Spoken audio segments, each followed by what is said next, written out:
ya para ir cerrando con la parte de esta segunda parte, que es la de las izquierdas, y la siguiente, que sería ¿qué hacemos? ¿Cuál podría ser nuestro futuro?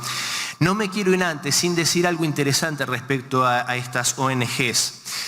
Y es que hay países que toman una posición soberana y digna, en la cual buscan regular y controlar el funcionamiento de estas organizaciones.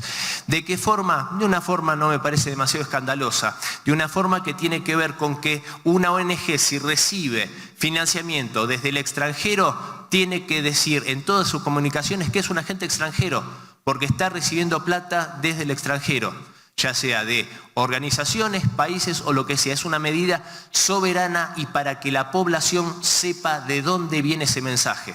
Bueno, este occidente colectivo pone el grito en el cielo cuando un país quiere tomar esa acción soberana. Ahora, lo curioso es que Estados Unidos tiene la Foreign Agent Registration Act. Mi inglés es medio deprimente. La ley FARA es más conocida como la ley FARA. La ley FARA, como bien dice su nombre, acta de registración de agentes extranjeros.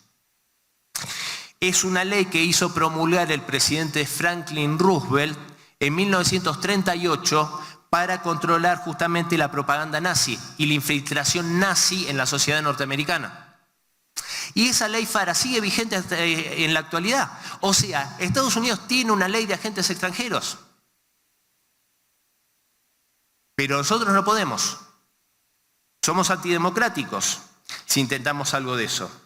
Bueno, y esa ley no es que la hizo Roosevelt y quedó ahí en el pasado. Esa ley se usa activamente. Se ha usado en la década del 60, se ha usado mucho a partir de 2016 para esto de controlar supuestamente la infiltración o la intervención en las elecciones norteamericanas. Ahora, Rusia ha promulgado su ley de agentes extranjeros ya hace mucho tiempo y de forma que yo sinceramente no podría menos que aplaudir la decisión del presidente Putin, que es una decisión soberana para proteger la información de su población, que la población sepa de dónde viene. Aparte, camaradas, ¿por qué yo no querría decir que recibo financiación desde el extranjero? Si tenés la cola sucia, se te va a molestar.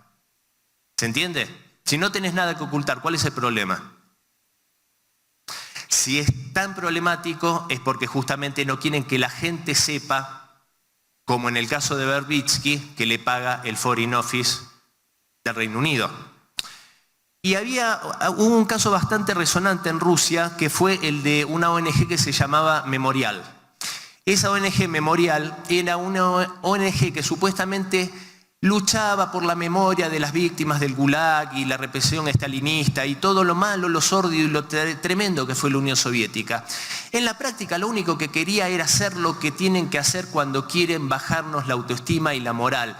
Decir que todo fue feo, malo y que eran todos criminales y no, que Stalin no fue el gran luchador que construyó la Unión Soviética, que venció al nazismo junto con el sacrificio del pueblo soviético, sino que era un terrible asesino, genocida.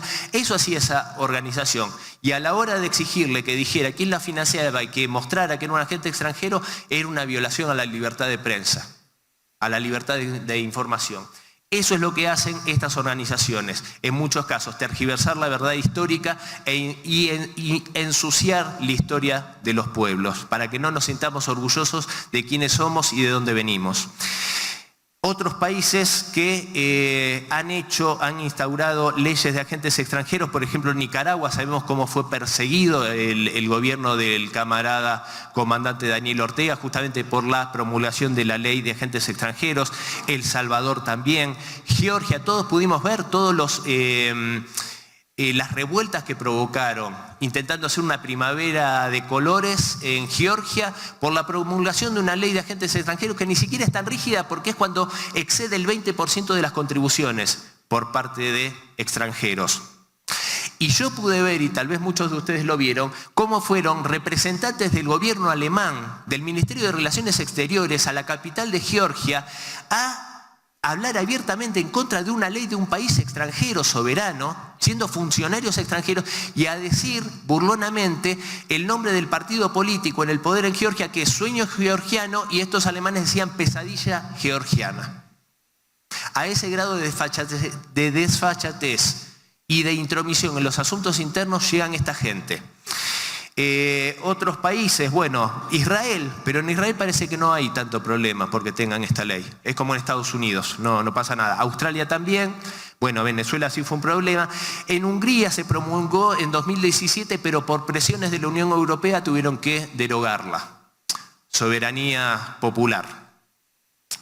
Y Eslovaquia está estudiando sancionarla en estos momentos. Hay que recordar que el primer ministro de Eslovaquia, por hacer la campaña diciendo que ni una bala más a Ucrania y que se terminase de apoyar esa guerra contra Rusia y que tenía que terminarla ya, se llevó 5 tiros por parte de un loco fanático que intentó asesinarlo, y de milagro Robert Fico salvó la vida después de recibir 5 disparos.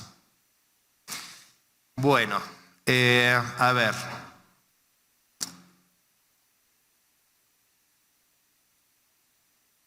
Y todo esto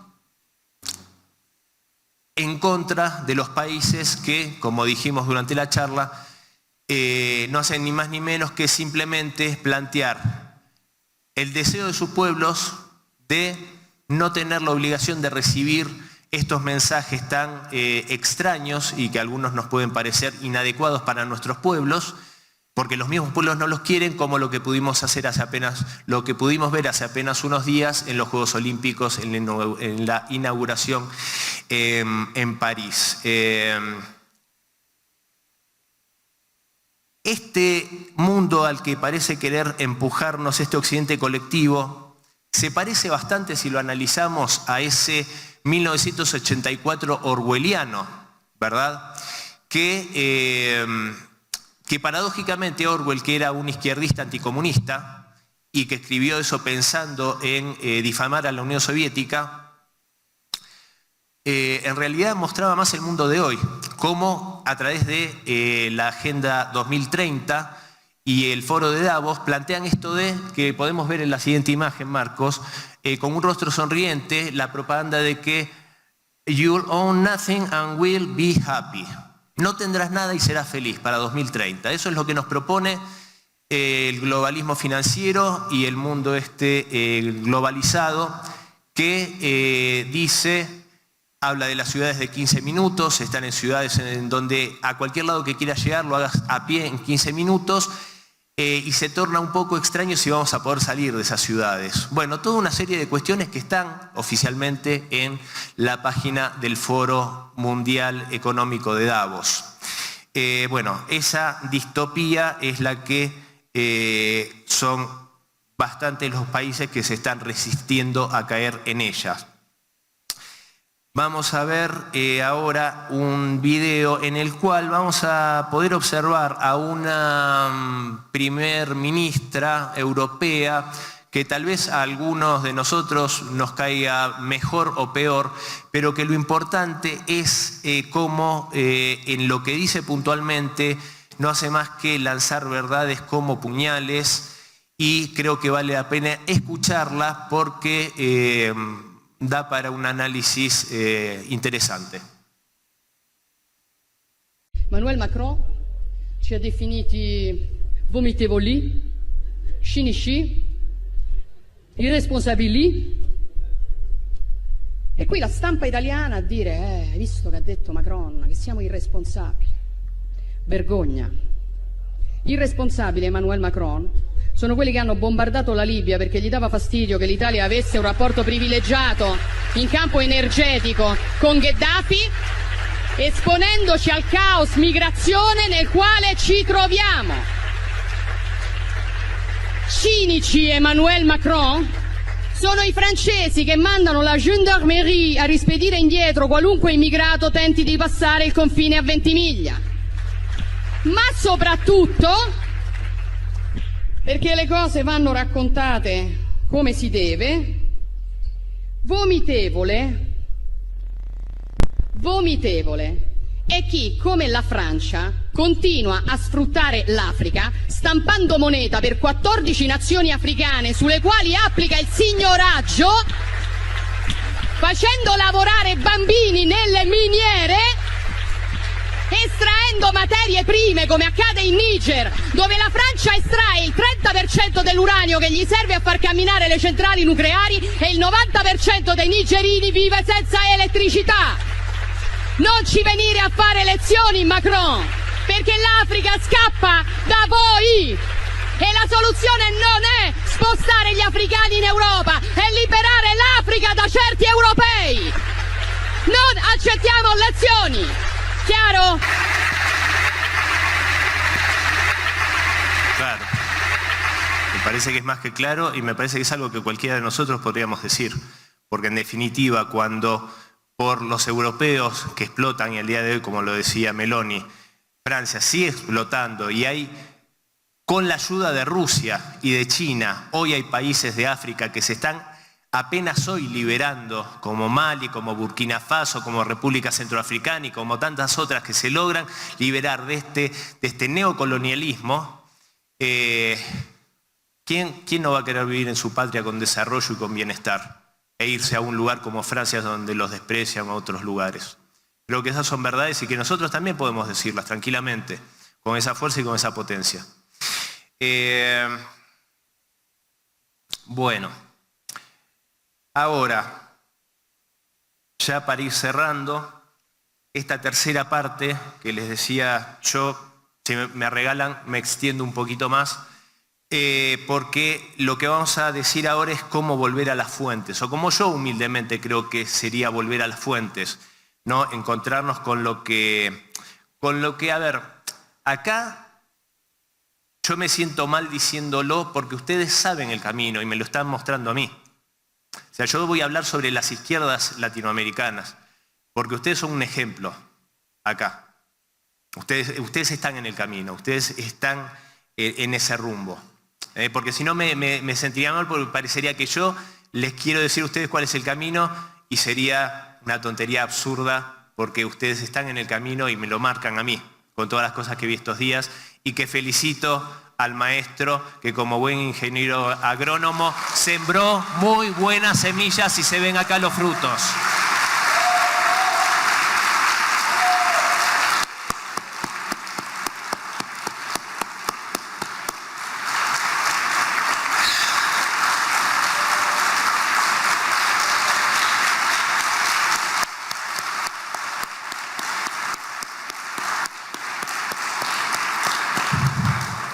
Así que hecha esta salvedad, si no me sentiría muy atrevido, hablando del resto, incluso de mí mismo, porque en mi país la cosa está muy mal, creo que primero, como dijimos, como dije al principio, estoy convencido que la Unión Soviética fue el periodo más brillante de toda la historia de la humanidad. Y vamos a ver un par de detalles que nos muestran eso. Y creo que eso es lo que nos tiene que mostrar el camino y es lo que están haciendo los camaradas antorchistas, sin duda. Y también, como decía antes, tener siempre mucho cuidado con la infiltración, con la traición desde adentro. Esa es la que más daño nos hace. El enemigo interno. Del enemigo de afuera sabemos que tenemos que estar en guardia, pero el que queremos camarada y nos mete la puñalada por la espalda, ese es el peligroso. Ahí tengo que traer una frase nuevamente del general Perón que decía: todos los hombres son buenos, pero si se los vigila son mejores. Para tenerlo en cuenta por lo menos. Ahora, yo creo que ¿a dónde volver? Volver a las fuentes. Bueno, pero ¿a dónde volver? Creo que tenemos que tomar, además del ejemplo del antorchismo, tenemos que tomar el ejemplo de, y voy a nombrar a un revolucionario que yo admiro profundamente. Vamos con la primera imagen, querido camarada, y es el camarada Félix Edmundovich Dzerzhinsky, uno de los más preclaros para mí, y Félix de Hierro, como era apodado, un caballero de la revolución. Él fue el fundador de la Checa, la primer organización de policía secreta, por decirlo de algún modo, de la Unión Soviética y de la OGPU. Por supuesto que era vital en el nacimiento, o sea, la revolución, el nacimiento de la Rusia soviética, primero y después de la Unión Soviética, el defender al país de la contrarrevolución, pero también del crimen organizado. Hay que recordar el contexto en la Unión Soviética, en la Rusia soviética, en la revolución, venía el país de no solo el contexto anterior a la revolución y a la guerra mundial, sino justamente de una guerra mundial, de una revolución y luego de una guerra civil que se cobró millones de muertos.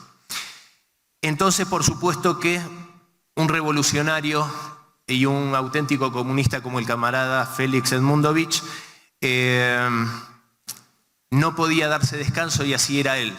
Un revolucionario que trabajaba 18 horas por día, que prácticamente su único descanso era en su oficina en Lubyanka, en un catre, y uno de sus preceptos era que debíamos tener los agentes de la Checa y los revolucionarios en general la cabeza fría, el corazón caliente y las manos limpias. Creo que esos son principios fundamentales que tenemos que tener y que creo, sin temor a equivocarme, que en lo que he visto en todas las obras y el trabajo amoroso en pos del pueblo mexicano por parte del movimiento antorchista, que sin duda trabajan con la cabeza fría, el corazón caliente y las manos limpias. Y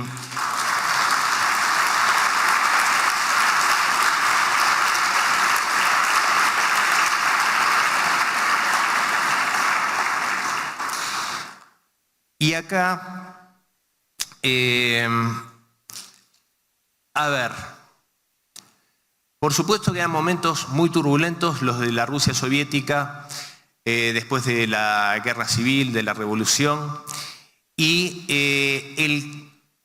por eso recalco, no era solo la lucha contra la contrarrevolución, sino también el crimen organizado, porque en un contexto en el cual la situación económica, todo el contexto daba para que, por supuesto, hubiesen innumerable cantidad de bandas criminales como habían. Y, por supuesto, que en ese sentido yo, y eso he tenido numerosas discusiones con progres de mi país, no se puede esperar un tiempo determinado y decir, bueno, pero hasta acá vamos a ser tolerantes, pero hasta acá, bueno, a partir de acá si delinquís vas a recibir un castigo, pero si no, sos víctima de la sociedad.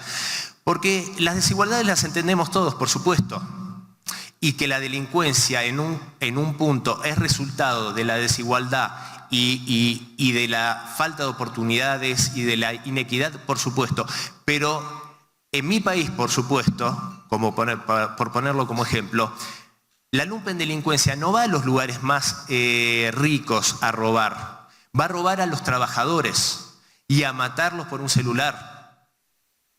Y eso no lo podemos tolerar como comunistas. Nosotros tenemos que generar las condiciones, pero defender también al pueblo de la delincuencia, porque el delincuente, la lumpendelincuencia, nos juega en contra de nuestros principios, juega en contra a los ojos de los trabajadores, jueguen contra nuestro, porque si no se sienten defendidos por nosotros, ¿por quién se van a sentir defendidos? Y el camarada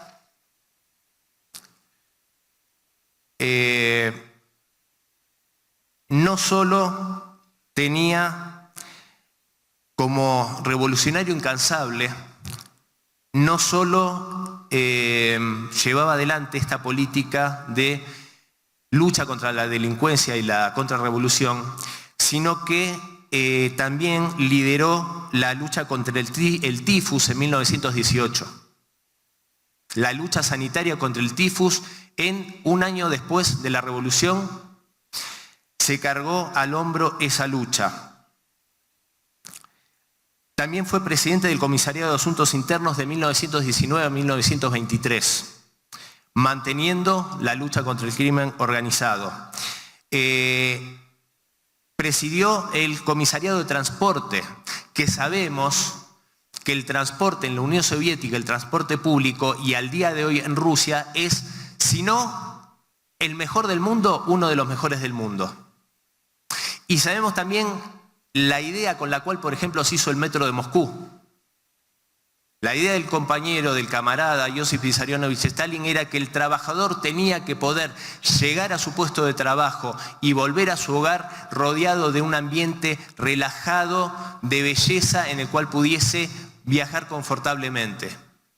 Eso lo hace un líder que ama a su pueblo. Eso lo hacían estos revolucionarios. Ese es el espejo en el que yo me quiero mirar. Y como si esto fuera poco, también presidió la Sociedad de Amigos del Cine Soviético, jugaba en toda la cancha, como decimos los argentinos, pero tal vez lo más importante, y para esto voy a pedir la siguiente imagen, Marcos. Esta imagen, ya saben, dijo el camarada Brasil que yo soy fotógrafo, esa imagen, esa foto la hice yo mismo, esa es una fotografía mía, en Minsk, en Bielorrusia, en el Museo Estudio de Zair Asgur, un escultor soviético destacadísimo. Y ¿por qué traje esa foto? Porque esa foto, en la siguiente lo vemos tal vez mejor, captó el alma de Dzerzhinsky, para mí. El amor a los niños y al cuidado de los niños, porque Félix Edmundovich Dzerzhinsky, mientras combatía la contrarrevolución y el crimen organizado, se dio cuenta que había millones de niños huérfanos, y si no millones, cientos de miles, que vivían en las calles en el desamparo porque habían muerto sus padres. Y él se dio cuenta que esos niños tenían que ser protegidos por un Estado socialista y comunista, y que los tenían que cuidar y proteger en orfanatos donde fueran futuros socialistas de bien. Y esa mirada que se ve en esa escultura magnífica, yo por lo menos veo ese amor que transmitió, que yo lo he escuchado de amigos y de gente querida de Rusia, que me dicen, sí, es cierto, los orfanatos en Rusia, cómo funcionaban magníficamente, y el amor que recibían los niños, y esos niños a la postre fueron los héroes de la Unión Soviética que la salvaron en la gran guerra patria del monstruo nazi junto al liderazgo de Joseph Stalin. Esos son los espejos en los cuales yo quiero verme, por lo menos. Entonces, creo que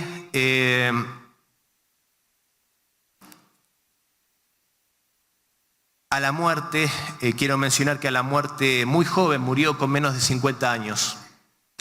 Y murió después de un discurso de 2 horas donde denunció airada y violentamente la oposición, que a la postre era la traición de Trotsky, Zinoviev y Kamenev.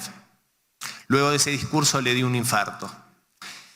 Y el camarada Josip Vissarionovich dijo, lo describió como un devoto caballero del proletariado. Creo que como comunistas tenemos mucho de lo cual enorgullecernos, tenemos espejos hermosos en los cuales mirarnos, ustedes ni que hablar con el maestro acá presente, y yo creo que no tenemos por qué tolerar ni que nos mezclen con la basura izquierdista anticomunista que vimos a lo largo de estos minutos que me honraron con su atención. No tenemos por qué tolerar como en mi país dicen planeros. Planeros vendría a ser la gente que vive sin trabajar de una dádiva del Estado, como si ser comunista fuese eso, y no es eso. Nosotros hacíamos, y lo leí en la Constitución en ese párrafo de la Constitución del 36, como lo más excelso es el honor por el trabajo en una patria comunista y socialista, como la máxima condecoración en la vida civil en la Unión Soviética era la de héroe del trabajo socialista, y también la de veterano del trabajo socialista.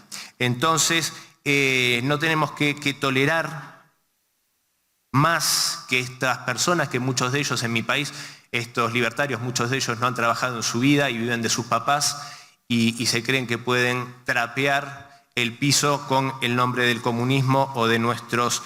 que yo creo que todos somos herederos de la Unión Soviética, los que la tenemos en el corazón. Son nuestros padres también. De hecho, Félix Edmundovich no era ruso, era polaco. O sea, va más allá de la nacionalidad, el sentir el corazón y la herencia respecto de la Unión Soviética y el orgullo. Yo acá, si me regalan unos minutos más, quiero decir muy rápidamente que algunos de los logros de los planes quinquenales, porque también nos llaman, como decía, nos llaman vagos, pero también nos llaman zurdos empobrecedores, y como dije antes, los logros de la Unión Soviética, el desarrollo industrial, los planes quinquenales fueron algo nunca visto antes y nunca repetido después, ni siquiera con todos los logros enormes de la República Popular China. El primer plan quinquenal, como sabemos, fue en 1928 y por supuesto que la consigna era que tenían que equipararse con las potencias europeas. Venían de un atraso enorme y la meta era esa, y el lema era: lo principal es comenzar. Hay un dato que es más que interesante. El plan quinquenal comenzó en el 28, terminó en el 32.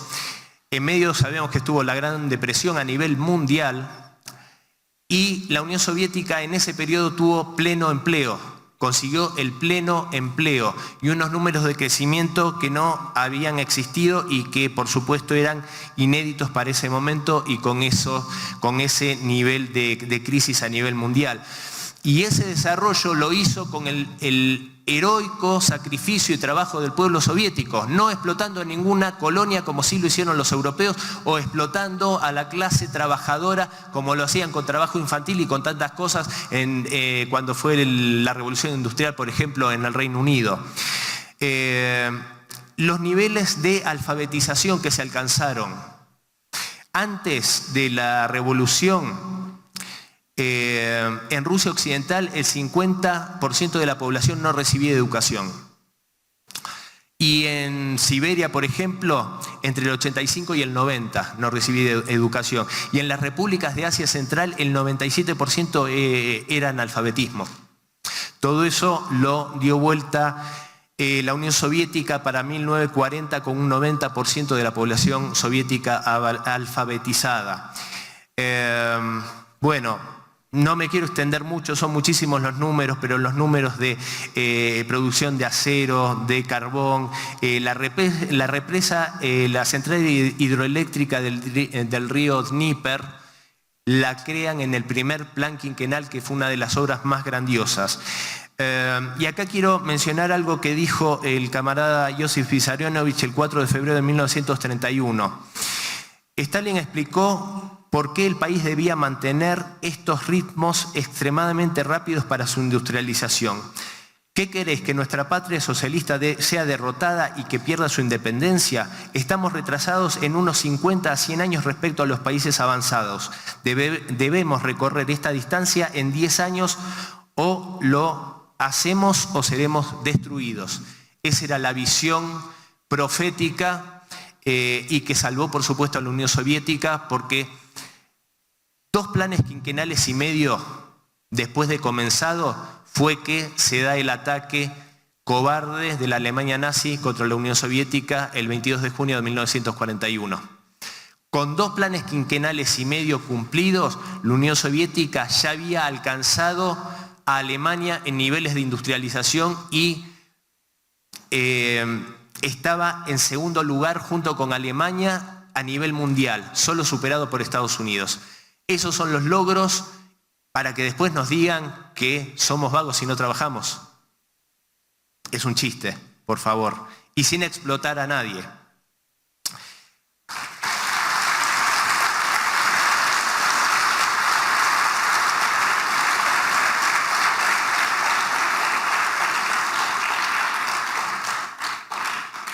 Hay muchos tontos que dicen y me han dicho no, pero usaban mano de obra esclava. Eran prácticamente esclavos los soviéticos. Bueno, quiero mencionar a Alexei Stakhanov.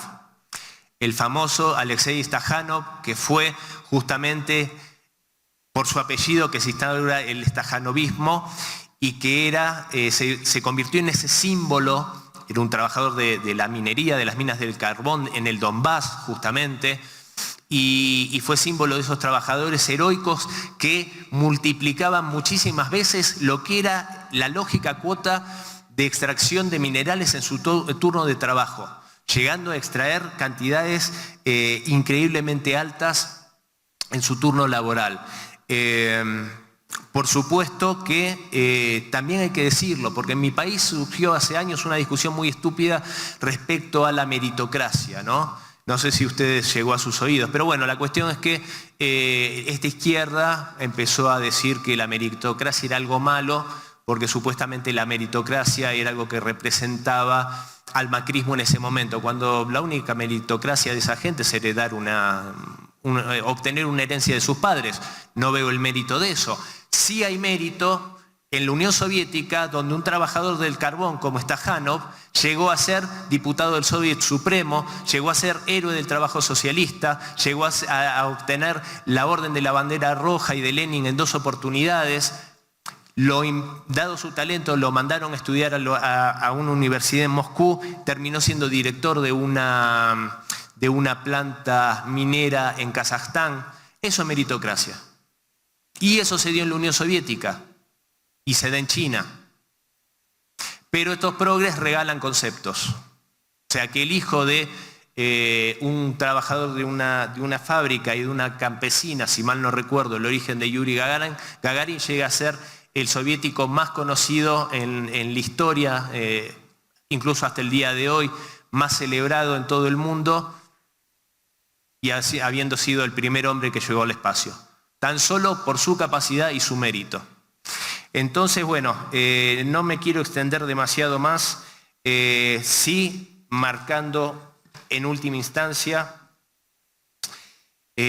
algo que tiene que ver con esto de zurdos empobrecedores. Durante el octavo plan quinquenal, 1966-1970, se construyeron 10 millones de departamentos en toda la URSS. Y a lo largo de los planes noveno y décimo, o sea, los 2 subsiguientes, se alcanzó el objetivo de que cada familia soviética recibiera un departamento totalmente equipado. ¿Qué país de Occidente puede o pudo mostrar este logro? Incluso al día de hoy. Y la norma, y yo lo puedo decir porque lo viví, o sea, yo tuve el placer de estar bastante tiempo en Rusia, en diferentes viajes, y compartí mucho con gente muy querida.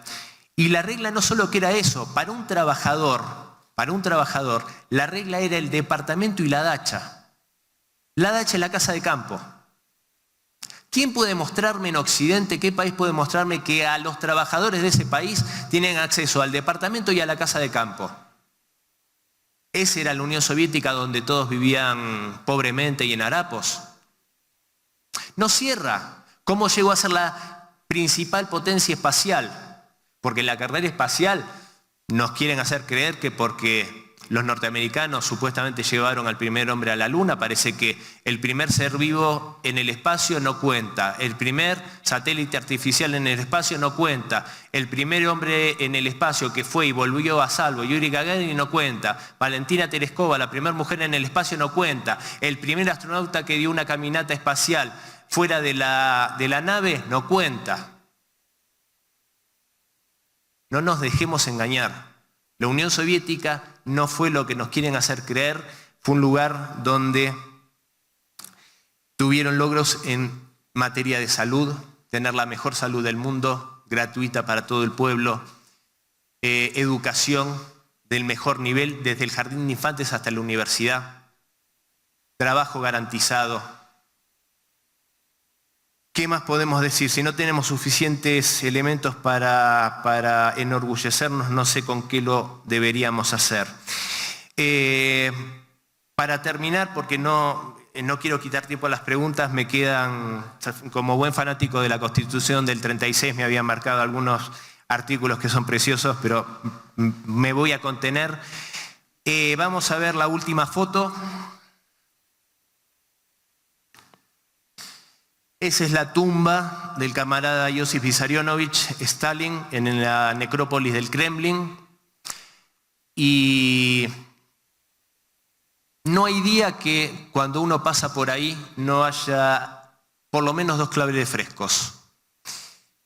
Habitualmente son más. Y cuando es el aniversario, el 5 de marzo, el aniversario de su fallecimiento, es una montaña de claveles rojos que lleva el pueblo ruso hoy. Entonces, quiero mencionar también que el Centro Levada, que es una organización que hace encuestas y estudios de opinión en Rusia, que es bastante pro-occidental, bastante liberal, para mi gusto, en 2019 hizo un estudio en el cual el 70% de los rusos evaluaban muy positiva o positiva la influencia de Josip Vissarionovich en la historia de Rusia, y solo un 19% la evaluaba negativa. En 1943, el camarada Josip Vissarionovich dijo: sé que después de mi muerte mucha basura caerá sobre mi tumba, pero el viento de la historia se la llevará sin piedad. Ahí está. La basura se la llevó y hay flores. Eso es.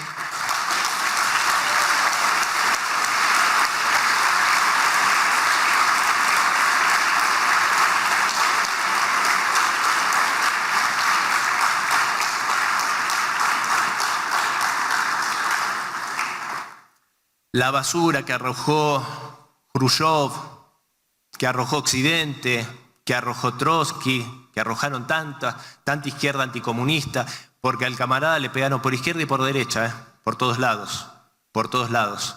Era la leyenda negra. Y el pueblo sabio, por lo menos el pueblo ruso, y lo demuestra. Entonces creo que por ahí es el camino. En este recinto lo veo el camino, como dije antes. Muy buenas semillas, maestro.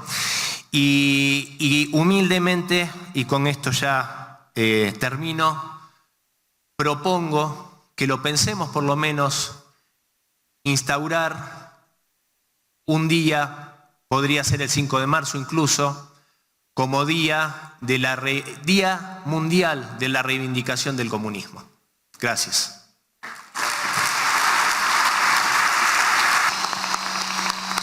Cristian, de este lado.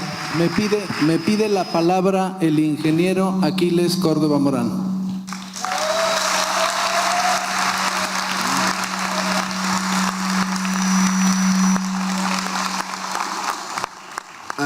En primerísimo lugar, querido amigo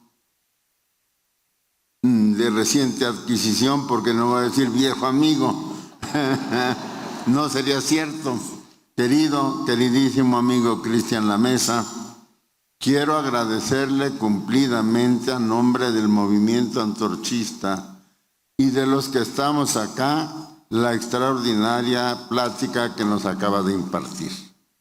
Yo creo que aquí se dijeron muchas cosas, no solamente de gran significación, de gran trascendencia para la lucha de los pueblos de América Latina, sino además que a los antorchistas nos hacen falta para explicarnos bien el contexto mismo de manera total, global, en el que nos estamos moviendo, y que necesitamos conocer y explicárnoslo correctamente para poder caminar en medio de él con paso certero, con mirada clara, y de esa manera garantizar que vamos a llegar a las metas que nos hemos propuesto. Así que imagínense nada más el servicio que nos acaba de dar, y creo que además gratuito. Así que muchísimas gracias.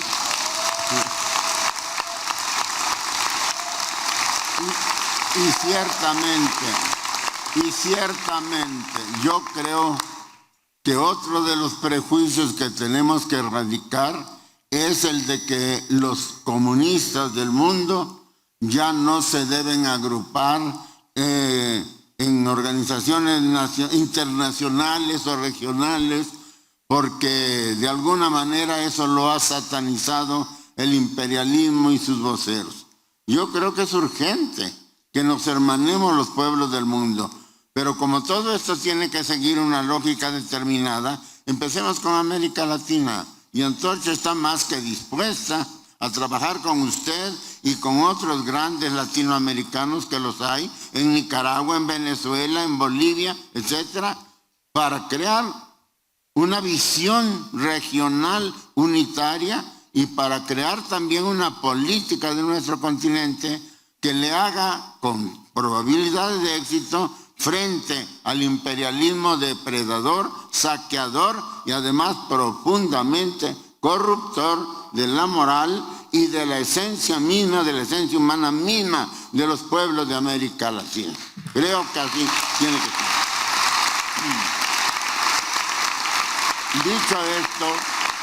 Dicho esto, quiero decir 3 cositas, a ver si no me tardo mucho, voy a tratar de ser lacónico. La primera cosa que yo quiero decir es que estamos totalmente de acuerdo en que el momento más alto y más luminoso que ha alcanzado la humanidad en todo lo que lleva de su historia lo representa el periodo de la Unión Soviética, es decir, el primer Estado proletario que se instauró en Rusia. De eso no hay duda. Claro, tiene que haberla entre los enemigos de Rusia, pero entre nosotros no la hay. Y si esto es así, tenemos que preguntarnos por qué. ¿Qué fue lo que pasó? ¿Cuál es el fondo del problema? ¿Por qué lo planteó así? Porque esto es algo de lo que tenemos que discutir y que tenemos que entender si es que queremos contestar con algún fundamento, con alguna seriedad, no con dogmatismos ni con recetas, a la pregunta que hace el compañero que acaba de hablar. ¿Qué hacer? ¿Qué hacer? En ese sentido tenemos que ir a la experiencia de la Unión Soviética y preguntarnos, ¿y cómo surgió la Unión Soviética? Porque no cayó del cielo. La Unión Soviética es el resultado de la aplicación del marxismo-leninismo como la explicación científica más completa y profunda que se ha dado hasta el día de hoy de la economía basada en la propiedad privada de los medios de la producción y en el trabajo asalariado de la gran mayoría de las sociedades humanas. No hay duda, el imperialismo, el capitalismo ha tenido cambios desde entonces a la fecha profundos, complejos, diversos, que requieren estudio especial. No podemos mirar al mundo como lo miró Lenin, porque el mundo de Lenin y el nuestro ya no es el mismo. Pero eso no quiere decir que la médula, que la esencia del marxismo y del leninismo no tengan nada que hacer en el mundo actual. A mí me parece que esa es parte del error de las izquierdas. Esa es parte fundamental del error de las izquierdas. Olvidarse que el marxismo es una ciencia y que por más vueltas y revolcadas que se haya dado la gata del imperialismo, sigue siendo la misma gata. Y por lo tanto las leyes que lo determinan y que lo hacen exitoso, digamos, en su tarea fundamental, que es enriquecerse a costa de los recursos de los pueblos y de la sangre de los pueblos, sigue siendo la misma por mucho que se hayan modernizado. Sigue siendo lo mismo. ¿O de dónde sale la riqueza del imperialismo ahora? Mucha industrialización, mucha financiarización, pero ya Marx habla de la financiarización. Marx dice claramente, es el sueño de todo capitalista, ganar dinero sin arriesgar nada. Y eso es lo que está pasando con la financiarización. Se están volviendo agiotistas. Estados Unidos es un agiotista. Se ha desindustrializado incluso. ¿No es cierto? No trabaja Estados Unidos para producir mercancía, o trabaja muy poco. se ha convertido en dueño de los capitales del mundo, junto con Inglaterra. Wall Street y la City de Londres son los que manejan el dinero del mundo. Y claro, lo prestan y cobran un rédito y se acabó. Creen que han encontrado la fórmula mágica para sobrevivir creciendo, enriqueciéndose. Pero ya vemos que no es así. No me quiero meter más por allí. Yo lo que digo es que Lenin y Marx siguen siendo aplicables al día de hoy.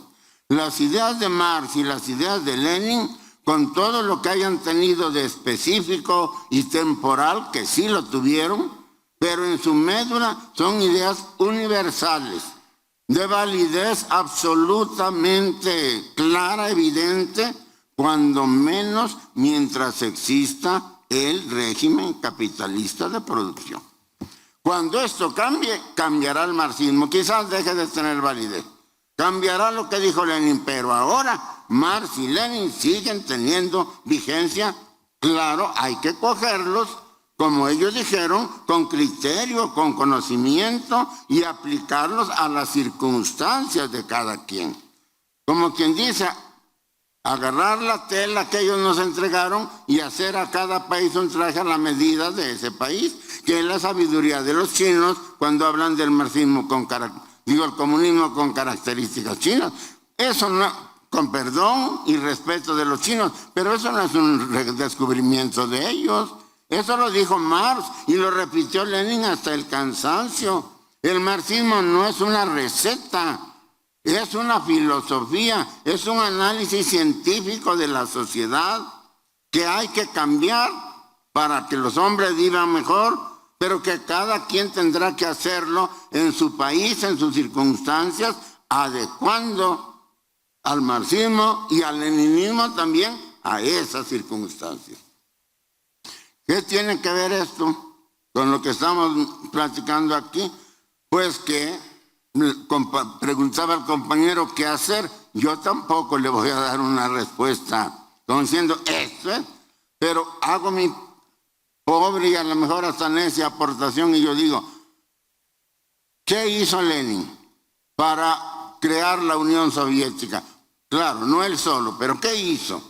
Estudió a profundidad el marxismo y lo adaptó a las circunstancias de Rusia. Lo modificó en muchos aspectos para que se ajustara a las circunstancias de Rusia, a la dictadura zarista de Rusia. Pero, en resumen, y eso lo dijo él, el cambio lo tiene que hacer el pueblo. Yo decía un poco ayer, el problema de la mejoría de la suerte del pueblo no es un problema de los gobernantes, salvo que esos gobernantes hayan salido del pueblo y el pueblo los haya puesto a través de una revolución. Pero si no, no es un problema de los gobiernos. Lenin dijo, los pueblos tienen que liberarse, como dijo Marx. Pero para que se liberen necesitan ser pueblos organizados. Es decir, los pobres de Rusia y del mundo son millones y millones que no se comparan con los ricos, que son unos poquitos. Y sin embargo, los ricos poquitos mandan a los muchos pobres. ¿Por qué? Porque los pobres no tienen conciencia ni de su fuerza ni de la posibilidad de cambiar al mundo. Entonces, punto 1. Los marxistas, los luchadores, los comunistas, los revolucionarios, dijo Lenin, tienen que tener un dominio profundo del marxismo. Segundo, tienen que trabajar para difundir las ideas marxistas entre la masa, para educarla, para hacerla consciente de su situación y de sus derechos y del camino para superar su situación. Y en tercer lugar, los tienen que organizar y conducirlos por el camino de la lucha. Para mi ver, eso es lo que tenemos que hacer ahora. ¿Por qué viene, a qué viene todo esto? Porque el error que han cometido las izquierdas es decir, no, es que Marx ya está muerto. No, Lenin peor, hay que olvidarse de ellos. Y ahí lo vemos. Como no hacen lo que Lenin dijo, es un penduleo continuo. De pronto sube uno de izquierda y luego uno de derecha y ahí estamos. Pero los pueblos no avanzan. Eso no tiene sentido. Eso no tiene razón de ser y eso es lo que fatiga a los pueblos y los lleva también, como decía acertadamente el compañero y amigo Cristian Lamesa, pues a votar por la derecha. ¿Por qué? Porque los pueblos no saben a dónde tienen que ir. Así explicaba Marx la derrota de los obreros en Francia. ¿Por qué perdieron los obreros el poder en Francia cuando habían ganado la revolución? ¿No? Porque no sabían qué hacer con el poder. Pero ahora sí sabemos. Y entonces, digo yo, sabemos quiénes. Bueno, los que estamos empezando, organizados y estudiando. Pero la gran masa no. Y el gran problema es que a la caída de la Unión Soviética no concluyeron las izquierdas lo que tenían que concluir, que había fracasado un modo de aplicar el marxismo y el leninismo mismo, pero no el marxismo como ciencia y no el leninismo como teoría de la revolución. Eso no había fracasado, fracasó su aplicación. Como decía el amigo Cristian Lamesa, hubo errores del PECUS, hubo errores en la conducción del Estado soviético. Se permitió el crecimiento de la economía subterránea en manos privadas. Y los dirigentes se olvidaron de las masas, de las fuerzas, del proletariado, de darles alguna aplicación que realmente sirviera de respaldo al avance comunista de Rusia. Se olvidaron de eso. Se burocratizaron en una buena medida. ¿Y qué pasó? Se hicieron viejos en el poder. Y como se acabaron los viejos, se murió Brezhnev, se murió Andropov, se murió Chernenko, entonces recurrieron a un joven que no era comunista, que fue Gorbachev. Por eso tiene razón el compañero Lamesa cuando dice, la Unión Soviética no cayó, como dicen, implosionó. Esa es una manera eufemística de ocultar el verdadero problema. Traicionaron al comunismo en Rusia. Eso no lo leyó la izquierda, sino que creyó que Marx y Lenin habían fracasado. Marx y Lenin. Y pegaron la carrera. Y mire usted ahora lo que tenemos de izquierda. Es lo que usted nos acaba de aportar, Cristian. De una manera magistral, incluso ilustrada con videos. Tiene toda la razón. Así está la izquierda. Y ciertamente la izquierda no solamente no sirve para nada, se ha convertido en un veneno para las masas.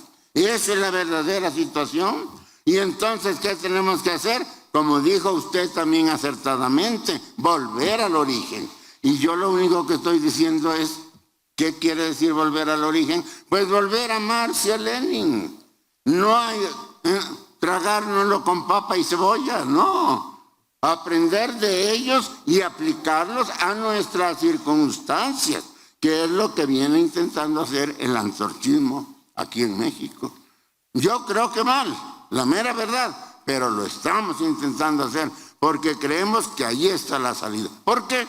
Porque este mundo o va hacia el comunismo o se hunde completamente. La salida es el comunismo, no hay de otra. La salida es el socialismo, no hay de otra. Pero hay que entender que comunismo y socialismo implican eliminación de la propiedad privada de los medios de producción y eliminación del trabajo asalariado para beneficio de esas empresas privadas. Si no hay eso, no hay socialismo. Ese es el otro error de gobiernos como el de Fernández y otros más. Quieren hacer cambios o prometen cambios, pero dentro del marco del capital. Y por eso ya estando en el poder no pueden cumplir eso. Y sacan una bola de disculpas para no cumplir, que es lo que nos está pasando en México con López Obrador. Yo creo que López Obrador es un hombre bien intencionado. Pero aquí no se trata de eso, no se trata de buenas intenciones, se trata de que hay que saber cómo hacer las cosas y poner manos a la obra, porque eso es lo que espera el pueblo. Eso es lo que el pueblo necesita. Y para eso tenemos que darnos cuenta que mientras no rompamos con el marco del capital y de la democracia burguesa, de la democracia liberal, no vamos a avanzar. Vamos a seguir haciendo campañas muy entusiasmadoras y traiciones verdaderamente escandalosas que, como suele decir un locutor español, Ruiz Calvo, claman al cielo. Lo que dijo López Obrador era correcto. La crítica que hizo a México era correcta. Pero ahora, ¿qué hizo ya como gobernante? Y la explicación es que no se puede porque Estados Unidos no lo deja. Bueno, así nos podemos pasar siglos y siglos diciendo lo mismo y fallando de la misma manera. Volvamos al origen, Cristian.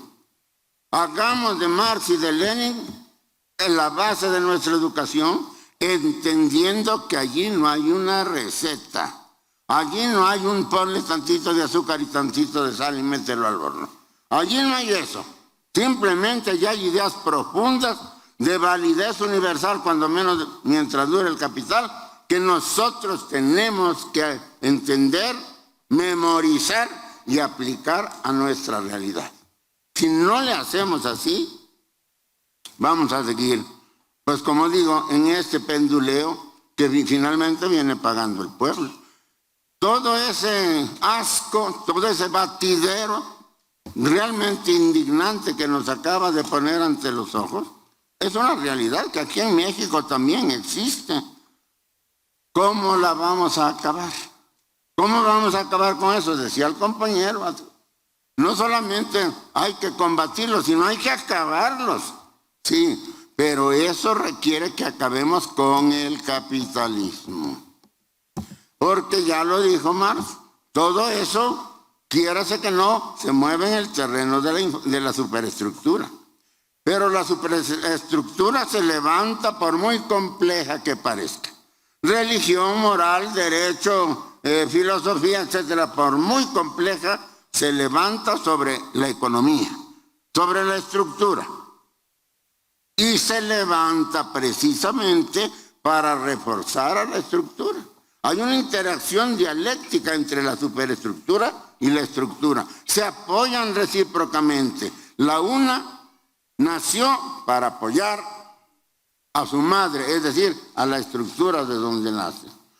No nos quebremos la cabeza, no vayamos atacando a los lésbicos gay o atacando a los ambientalistas o atacando a los defensores de los animales, no, a los feministas. No acabaríamos. Vamos a atacar la base, vamos a atacar la estructura de la sociedad. Echemos abajo el capital y verán cómo se viene abajo todo eso. Y mi última explicación, mi última aportación, con el perdón del conferenciante. La bronca entre Ucrania y Rusia no empezó en 2014, aunque evidentemente lo que dijo el compañero, el camarada Cristian Lamesa, ocurrió tal como él lo dijo. Pero ¿por qué tumbaron a Yanukovych? ¿Por qué Soros metió la mano para tumbar a Yanukovych? Esto nos indica claramente que las cosas venían ya de atrás. Yo lo remonto cuando menos a la época de Berzezinski, porque yo leí su documento. Y Berzezinski desde entonces planteaba que había que tomar Rusia, despedazarla y repartírsela entre los buitres del imperialismo mundial. Y desde allí venía la bronca. Y Ucrania se estaba prestando. Lo de 2014 y la caída de Yanukovych fue uno de los golpes visibles, uno de los pasos visibles de esta política que venía de tiempo atrás y que sigue. Si al final de cuentas no lo han logrado, es porque se encontraron con hueso, porque toparon con hueso. No esperaban. Ellos creyeron que todos iban a ser Yeltsin, ¿no es cierto? Creyeron que ya tenían a Rusia en la mano y, oh sorpresa, se encuentran con Putin, que en efecto es el líder más grande, cuando menos de los que yo conozco o de los que tengo noticia. Y para nuestra suerte es el líder más grande de nuestro tiempo. Por eso yo decía ayer, un poco emocionado y gritando como ahorita, tenemos que apoyar a Putin y tenemos que apoyar a los chinos.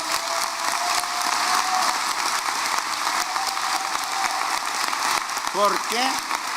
Porque aunque Putin no sea comunista, pero lo que Putin está haciendo es dar un paso en esa dirección. ¿Y a poco vamos a querer que Putin nos resuelva todo? No, señores, con lo que hagan nos van a dar una gran ayudada. ¿Por qué? Porque van a debilitar al imperialismo. Y el imperialismo debilitado va a ser presa fácil de los antorchistas. Por eso hay que apoyar a Putin.